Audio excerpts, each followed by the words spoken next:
જય હિન્દ, જય ગૌ માતા મિત્રો। આ વરસાદને એટલું બધો આવે છે તો આ ચોમાસું કેરળ ભૂલીને આ વખતે ગુજરાતથી ચાલુ નહીં થઈ ગયું હોય ને।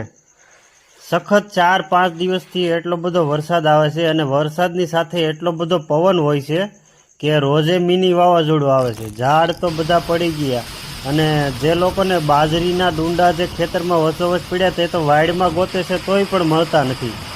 તો હવે આ આટલો બધો વરસાદ થઈ ગયો અને 4-5 દિવસથી થાય છે તો હવે આ માંડવી ને કપાસ ને બધું કપાસે વાવી દેવા જોઈએ કે ના વાવવા જોઈએ।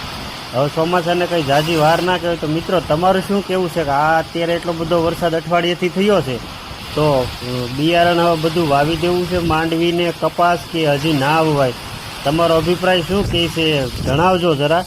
અને આ એટલું બધું પવન ને વાવાઝોડું છે ક્યારેય માવઠું તો એટલું બધું લાંબુ હોતું નથી, વધીને 2 દિવસ હોય તો એટલું બધું માવઠું ના ચાલે। તો આ તો ચોમાસું મિની ચોમાસું આવી ગયું એવું જ લાગે છે। તમારો મંતવ્ય શું છે મિત્રો? દરેક મિત્રો